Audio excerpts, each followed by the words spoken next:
A clock face dial is the part of an analog clock that displays the time through the use of a fixed numbered dial that dials and moving hands. In its most basic form, recognized throughout the world, the periphery of the dial is numbered 1 through 12, indicating the hours in a 12-hour cycle, and a short hour hand makes 2 revolutions in a day. A longer minute hand makes 1 revolution every hour. The face may also include a second hand which makes 1 revolution per minute. The term is less commonly used for the time display on digital clocks and watches. A second type of clock face is the 24-hour analog dial, widely used in military and other organizations that use 24-hour time. This is similar to the 12-hour dial above, except it has hours numbered 1 to 24 around the outside, and the hour hand makes only 1 revolution per day. Some special-purpose clocks, such as timers and sporting event clocks, are designed for measuring periods less than 1 hour. Clocks can indicate the hour with Roman numerals or Hindu-Arabic numerals, or with non-numeric indicator marks. The 2 numbering systems have also been used in combination, with the prior indicating the hour and the later the minute. Long case clocks typically use Roman numerals for the hours.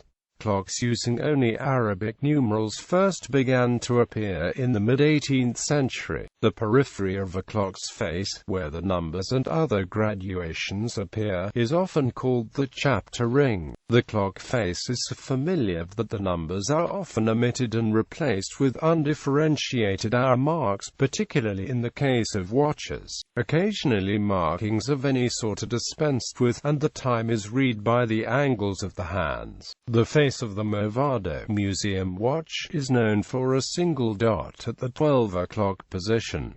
Reading a modern clock face. Most modern clocks have the numbers chapter 1 through 12 printed at equally spaced intervals around the periphery of the face, with the 12 at the top, indicating the hour, and on many models, 60 dots are lined evenly spaced in a ring around the outside of the dial, indicating minutes and seconds. The time is read by observing the placement of several hands which emanate from the center of the dial. A short, thick hour hand. A long, thin minute hand. On some models, a very thin second hand. All the hands continuously rotate around the dial in a clockwise direction, in the direction of increasing numbers. The second sweep hand moves relatively quickly, taking a full minute to make a complete rotation from 12 to 12 for every rotation of the second hand. The minute hand will move from 1 minute mark to the next. The minute hand rotates more slowly around the dial. It takes 1 hour to make a complete rotation from 12 to 12 for every rotation of the minute hand. The hour hand will move from 1 hour mark to the next. The hour hand moves slowest of all, taking 12 hours to make a complete rotation. It starts from 12 at midnight, makes 1 rotation until it is pointing at 12 again at noon, then makes another rotation until it is pointing at 12 again at midnight of the next night. Historical development. Clocks existed before clock faces.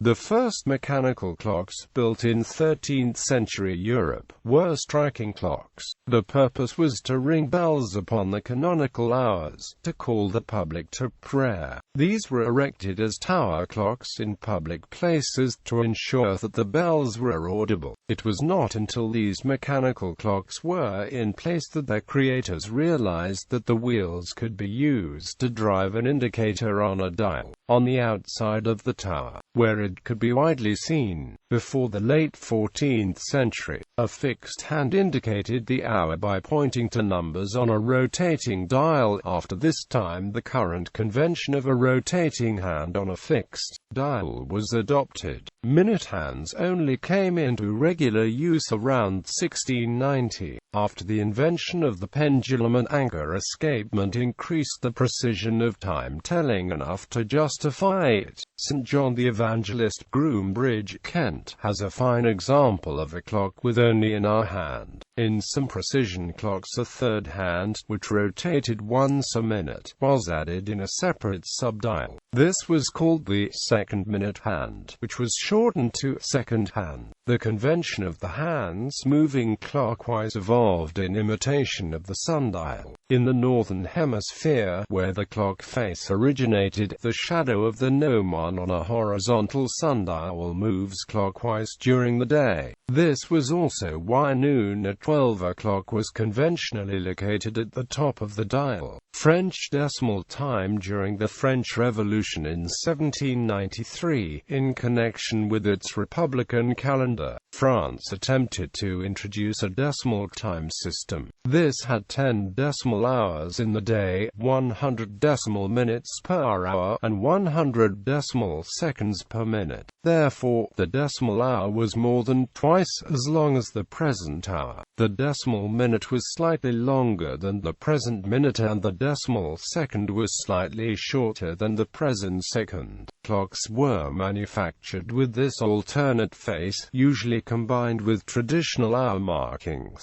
However, it didn't catch on, and France discontinued the mandatory use of decimal time on the 7th of April 1795. Although some French cities used decimal time until 1801. Stylistic development. Until the last quarter of the 17th century, hour markings were etched into metal faces and the recesses filled with black wax. Subsequently, higher contrast and improved readability was achieved with white enamel plaques painted with black numbers. Initially, the numbers were printed on small, individual plaques mounted on a brass substructure. This was not a stylistic decision, rather enamel production technology had not yet achieved the ability to create large pieces of enamel. The 13-piece face was an early attempt to create an entirely white enamel face. As the name suggests, it was composed of 13 enamel plaques, 12 numbered wedges fitted around a circle. The first single-piece enamel faces, not unlike those in production today, began to appear c. 1735. It is customary for modern advertisements to display clocks and watches at 10:10 or thereabouts, as this V-shaped arrangement roughly makes a smile, imitates a human figure with raised arms, and also leaves the watch company's logo unobscured by the hands.